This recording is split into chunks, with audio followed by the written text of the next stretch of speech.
Snacker Stars, Brandon from the sAs Snack Food Appreciation Society. Welcome to Pizza Night. Tonight, I'm broke, so that means I gotta go to the grocery store and find something to review. And find something I did from Harris Teeter. I found Palermo's Pizza, and I'll be right back to tell you more about it on Pizza Night. Alright, Pizza Night is on the air for Friday night, November 7th, 2014. Bad cat early warning sign number 105. Cat feels entitled to better service even though she never tips. Sounds like somebody I know.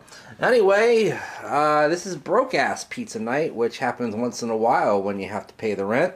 And today, as a result, I've gone to Harris Teeter grocery store and picked up a Palermo's Pizzeria medium crust pepperoni pizza. This bad boy is normally $7.69, but I got it on a Vic special, $2.11 off, which made it $5.58 plus tax, or $5.72 after Uncle Sam takes his chunk. Anyhow, Palermo's apparently is family owned with pride since 1964, and you got some information on the back of the box here. Apparently Palermo's is bringing families together. You got several pictures of the family, which apparently is not called Palermo. The name comes from Gaspare Papa Palermo Faluccia, who apparently is helping to bring families together over great Italian food. Hello there, black-capped chickadee.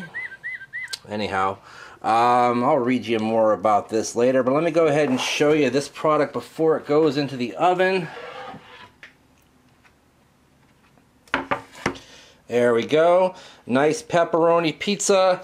Fairly average looking non-cooked crust so far. And basically the instructions, they want you to preheat the oven at 425. Put it directly on the center rack and bake it for 12 to 14 minutes. For optional, or optimal rather, pizza experience, check the pizza at 12 minutes. Bake for an additional time if you prefer a crispier crust.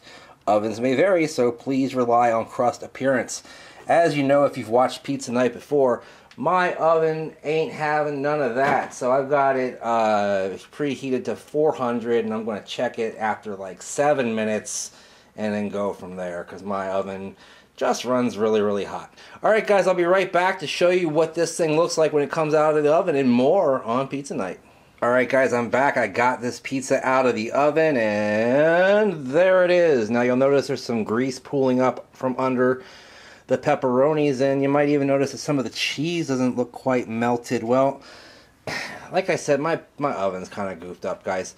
I did put it on for 400. I checked it after about 7 minutes. It wasn't there, definitely. But after about 9.5 minutes, the crust was really getting there, and I don't like a hard, crispy crust, so I rescued it from the oven maybe a little bit prematurely. But if you can see underneath here, it was really starting to get brown underneath. I really need to get my oven calibrated, guys, or perhaps get a new one. I've been here, what, 12 years? Perhaps I deserve a new one. Anyhow, taking a look at that, the pepperonis are nice size. You're getting some brownage around the edge of the cheese. And I did notice and note already the pooling up of grease in certain areas of the pizza. Alright guys, I'm going to go ahead and put you down for a minute so I can cut out the 420 slice and show that to you a little bit more closely too. Alright, well that's kind of afflicted looking 420 slice, but I'll go ahead and show it to you anyway. And as you can see, the crust did stiffen up quite a bit already from having been cooked as long as it did, so I'm glad I rescued it when I did. This thing smells fantastic, by the way. You see some breakage of the cheese there from when I pulled it apart. I think that's mainly because it didn't quite melt completely there on top, but I'm not going to penalize them for that. I got to penalize my oven for that more than anything else. Alright guys, let me go ahead, put that back, and I'll be right back to taste it, to tell you more about it, to give it a rating and more on Pizza Night. Alright guys, I am back. I hope the shortcomings of my oven do not befall this pizza a bad score, because it wouldn't deserve it because of that. So let's see what it does with its own merit, shall we? Pick up that slice that I already carved out there.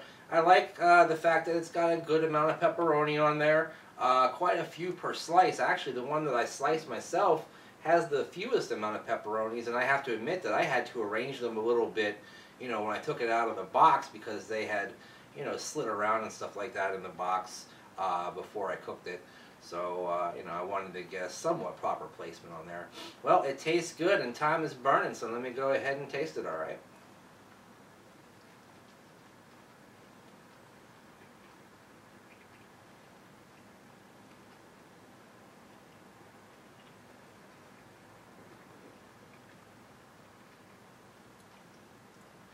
You know, I normally got to have 2 bites to tell you what I really think.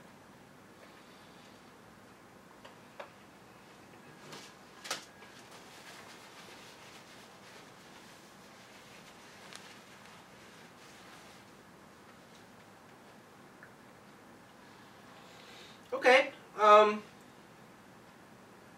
it doesn't overwhelm me with flavor. Actually, the cheese is cooked enough. The sauce is nice and hot. I just think it maybe was a little sparse there in that area, perhaps is why it looked that way. But the cheese is actually pretty well melted if you take a look here and as I pull it.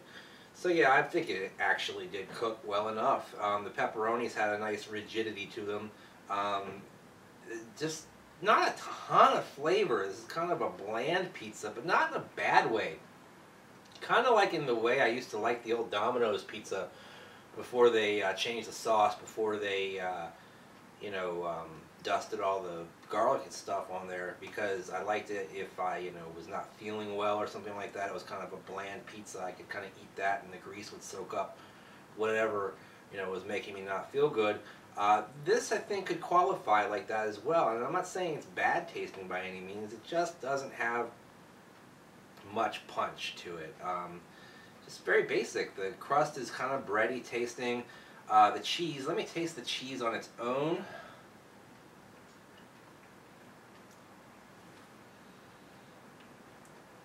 Nothing fantastic about the cheese. It basically reminds me of an Elio's or Elio's, depending on how you pronounce it, pizza in terms of the cheese. Nothing fantastic there. The pepperonis are pretty good. They have a decent smokiness to them, but not much zest. So I would like a little more zest and zeal to my pepperoni. The sauce is okay. It does its job. There's not too much of it. It's there to lubricate the pizza and to accentuate the other flavors, and it does that job pretty well. Probably one of the highlights of the pie. All in all, for $5.58, this is a really good pizza. If I was paying closer to $8 or whatever it's supposed to be, $7.79, $7.69, I probably wouldn't be quite as impressed. So on sale, I would go ahead and give this a 3/4 thumbs up. If it were not on sale, I'd probably say more like a half of a thumb up, because it's just, you know, standard, standard issue, nothing really special there. But okay, you know, I like it. I like it good enough. So because I did pay $5.58 for it, that makes the official rating of 3/4 thumbs up. Let me go ahead and read to you what they have to say about themselves on here real quick. Palermo's Pizzeria, bringing families together. I'm saying.